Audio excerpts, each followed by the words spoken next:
This program contains true stories of rescues. All of the 911 calls you will hear are real. Whenever possible, the actual people involved have helped us reconstruct the events as they happened.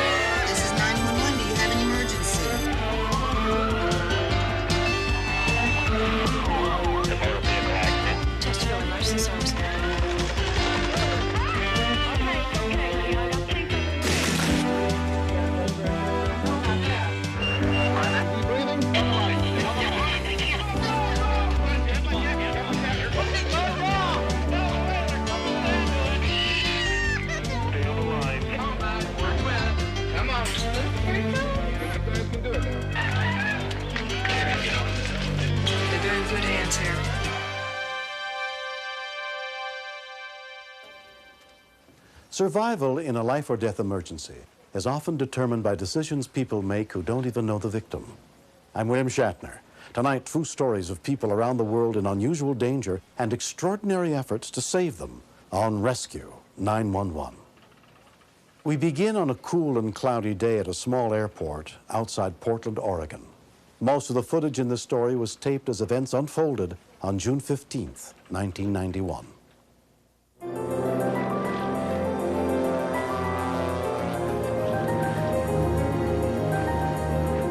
Stunt pilot Jim Franklin is a legend in the world of air shows.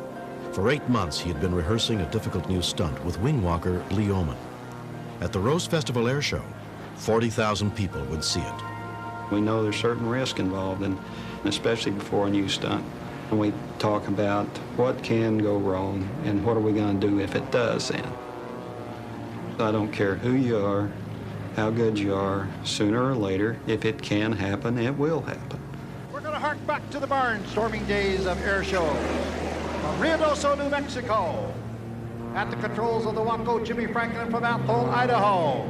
Lee Oman. Lee said to me, he says, Bill, he says, wait till you see my new act. Airplane mechanics Bill Amarata and Mike Warren were in the staging area. I says, I wouldn't miss it for nothing. I said, I'll be right up there in the hell. Basic speeds in excess of 180 miles an hour and forces of 6 times that of gravity. Oman will do his routine through loops, rolls, and hammerheads. He's one of the most incredible pilots I've ever seen. The guy just wears an airplane, he doesn't fly it.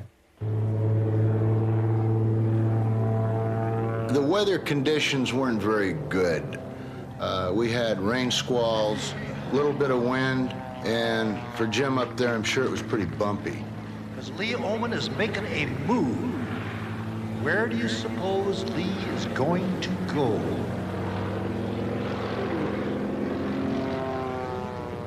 On the ground, pilot Michael Wiggins stopped working on his plane to watch Jim and Lee's new stunt. There's not many air show acts that I run up front to see because I'm usually busy with my own airplane and my own act, but it's always exciting. A good friend of Lee's, Bob LaFrance, had traveled more than 1,400 miles to see his show. It was incredible. I mean, this is the first time I'd ever seen it, and I don't know that anybody's ever even done that before, hung below the airplane. Now, if you were looking for a parachute, ain't got none. We've done the act in worse conditions as far as rough air. I was thinking that, boy, that's a lot of wind blast because he was being directed backwards by the wind, and it was taking a lot of strength.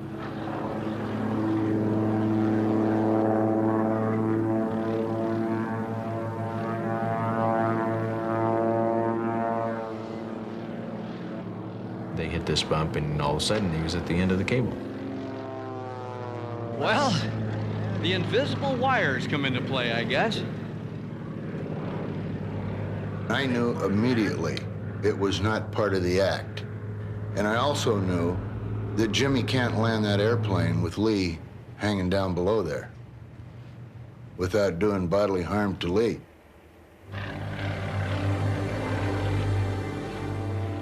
When we continue, My major concern was gas, because Jimmy had been up there for quite a while, and an airshow performer doesn't carry too much extra fuel.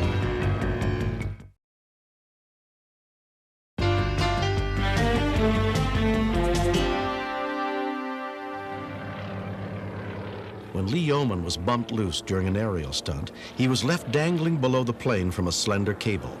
At 80 miles an hour, the wind was so strong, he could not pull himself up to safety, and the pilot could not land while he was hanging beneath the wheels. Wing walker, turn. Wing walker, are you on? Go ahead. Is there a problem? Yeah, we're going to take a little bit here. Okay, let us know if there's anything that we can do. I have a window in the belly of the airplane. You know, I can see, obviously, his arms, legs, everything's working okay. We don't do anything without an escape route or a back door, so to speak. The key to survival in this business. And if I didn't get it done soon, then he may become so exhausted that he can't help me to get him back up. The first thing we had planned on was a negative G push, where I would push the airplane over and it'd create a negative G and cause him to float up to the belly of the airplane.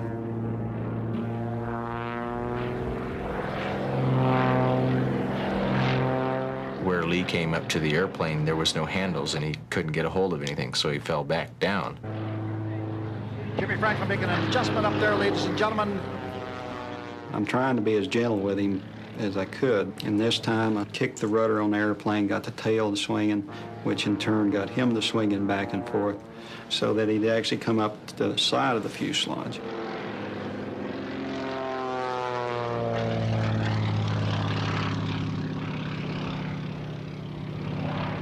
Didn't make it. My major concern was gas, because Jimmy had been up there for quite a while, and an airshow performer doesn't carry too much extra fuel. Wing walk, turn. Go ahead. Okay, we can get another steerman airborne if you think that'll work. It'll be Bud Granley in the steerman. Negative. I don't think they can help. Could we use a pickup, possibly? Yeah, let's get a truck out there. Okay, we'll do it. We've got our expert people attempting to come up with the right solution to this rescue problem. Bud said that he had done a pickup truck to the airplane transfer before with Jim Franklin flying, so it was decided he was going to drive, and because I knew the harness and where everything was, that I would cut the harness. As I said, the speed to the airplane and the pickup will have to be matched precisely. It was kind of like doing a stunt that nobody's done before, except we had no time to practice. Get a good sharp knife and have the guy in the back of the pickup to cut this thing when we get him in. You got it. Make it fast. We had to get it done within the length of the runway because the truck obviously had to stop at the end. The serious what if is what if we cut the cable halfway through and Jimmy had to take him around again, and now he's only got a half a cable. Lee had already been buffeted for more than 15 minutes in wind-chill temperatures below freezing. He was really getting weak in the air. You could tell by the way he was turning and twisting in the wind. So I was really worried that Lee wasn't going to be able to provide virtually any help at all in the rescue. I had a radio in my hand, so that naturally made me the shotgun guy in the other vehicle, and I was going to call height and speed and maybe direction if we needed it. We're going to have two vehicles, one beside the other, and that way you can look out the side of the airplane to gauge your speed. That's good. Michael, let's hurry as much as you can.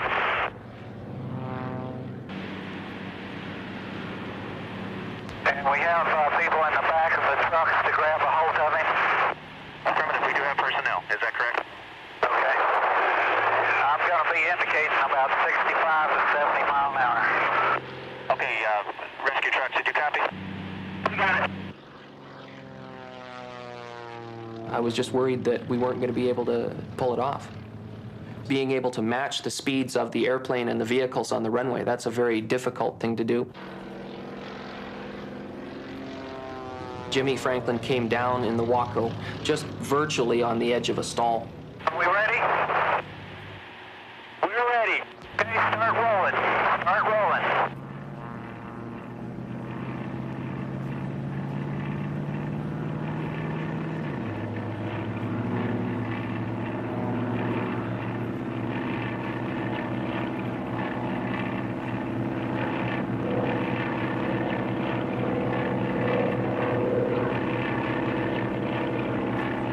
Lower, Jim. Lower, Jim. Lower.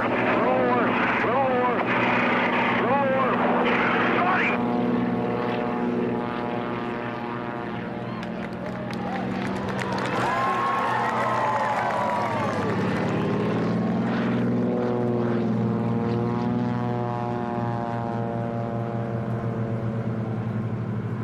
Bill Amaretta got a hold of Lee and just has this big bear hug on him, and so I leaned over and I grabbed Lee's shoulder. I said, "Lee, you okay?" And he said, "Yeah, but I can't move."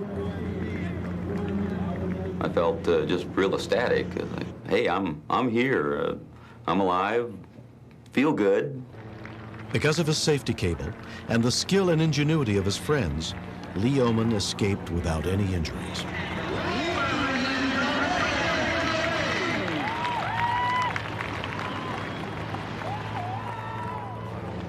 Good job, Jimmy. You guys too. Hanging there too long. Waiting on our backs off again. All right. Well, hey, boss. You all right? You bet. Whew. I was saying, well, he better do something quick. He's gonna run out of gas. We call it dope on a rope now, but we're incredible friends, and this incident is has added something to it, and we're even closer now. Was that a show or what? Oh, something else, man.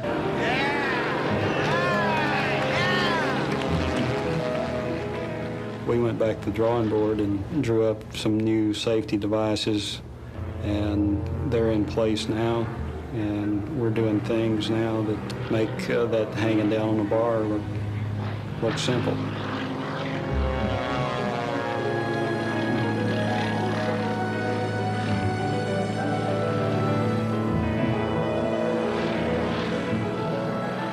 Being in the air is where I feel most comfortable at. It's the best seat in the house. It's the greatest thing there is.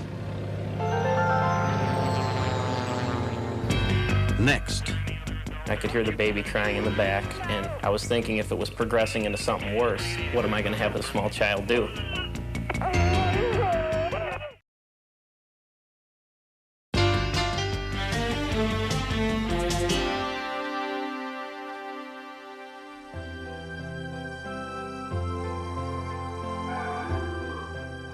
on May 6, 1991, in Dearborn Heights, Michigan, Mary Jane Westenberg was home alone with her 3-week-old baby and her 5-year-old daughter, Stephanie.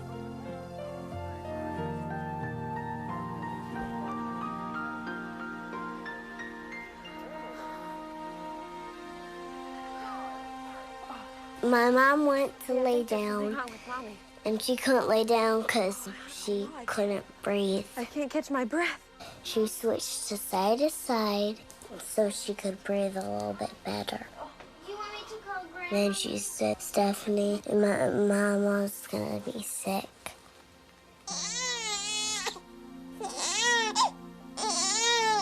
My mom was getting worse, so she told me to call 911.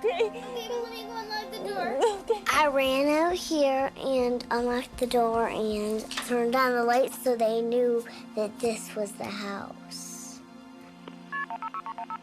At 11:37 p.m., 911 dispatcher Ken Sirotowski took the call. Dear 1-8's emergency. Hi, my mom is feeling just and my first time calling. When she first started talking, I couldn't understand what the child was saying. Okay, I can't. You said your mom was beat? No, my mom is having chest pain. Okay, she needs an ambulance over there? Yes. Okay, are you calling me from... It's pretty severe when a small child has to use the 911. Can you hold? I'm going to get the rescue squad going, and then I'm going to come back to you, so stay on the line, okay? Okay. So as soon as she told me that her mother was having the chest pains, I put her on hold and made sure that the ambulance was on the way. Oh, God, Mommy, they're going home.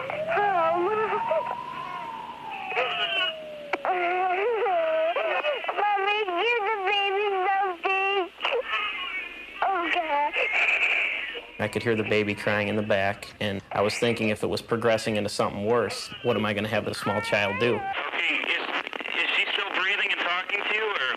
Yeah. Yes, she is. Okay. I was afraid a lot, so. Okay, is there any other adult there with you besides your mother? No. Okay, just take it easy. We're going to go help her. How old are you? 5 it's only 1 month. When I found out she was 5 years old, I automatically started thinking about my family and nieces or nephews that are around that age. And the only thing that I could try to do is just reassure her that help was on the way. When you had the baby, Mama? 3 weeks ago. Okay, you said she had a baby 3 weeks ago? Yes. When I found out she had the baby 3 weeks ago, I thought it was going to be related to the childbirth. So I typed a message on my computer and sent it back because I didn't want to put her on hold again.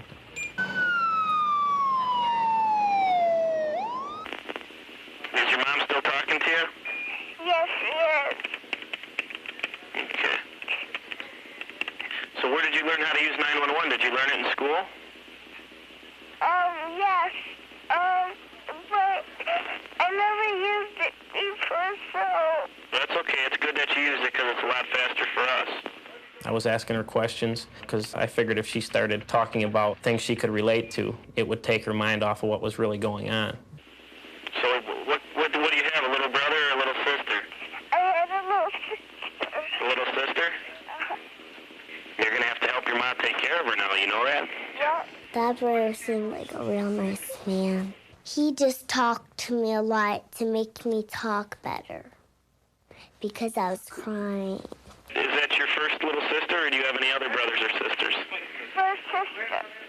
That's your first one? Yep. I have 5. I was really amazed she handled herself better than a lot of the adult callers that we have.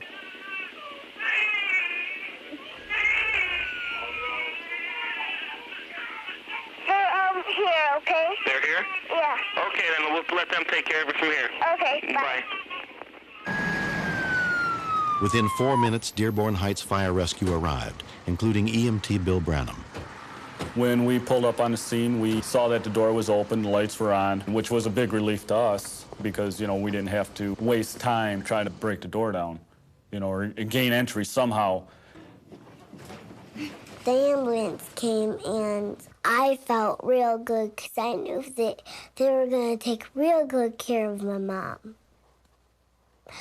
Because when I watch the TV show, it's always a happy ending. Among the rescuers who responded was EMT Dan Lamarand. My first impression walking into the room that this is a life-threatening problem, and that gets our wheels turning on to how we're going to handle the situation. The two things that really concerned me was her chest pain and her abdominal pain. In the back of my mind, I also thought that she possibly could have been hemorrhaging. Stephanie? Stephanie's grandmother, Barbara Keller, arrived 5 minutes after the rescue unit. Mary was already on the stretcher in the hallway, and she was in very obvious distress. And on the way out, we stopped to let Mom say goodbye to her kids because she was real concerned about them. I hoped that it wouldn't be too serious. I hoped it would be something that could be taken care of, but I was prepared if it was the worst that I would do the best I could for the children.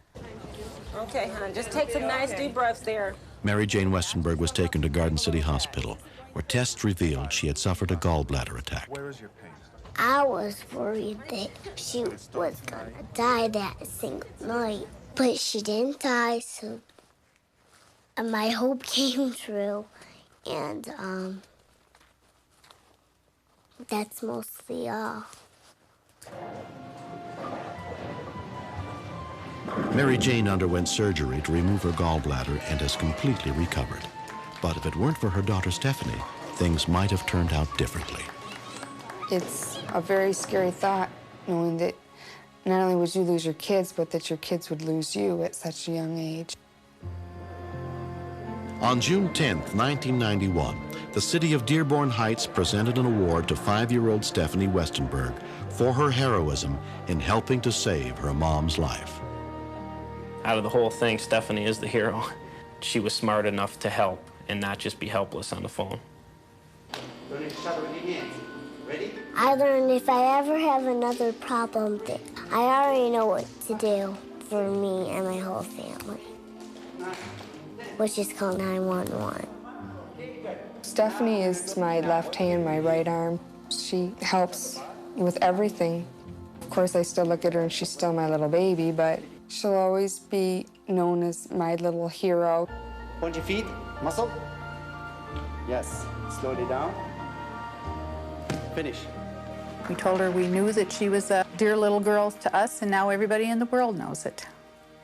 Now you're going to kick this one over the bar, okay? Go, kick. Push up, head up, push up, push up, push up. I don't feel like a hero since I just feel like I saved my mom. Point your feet. Beautiful, yes.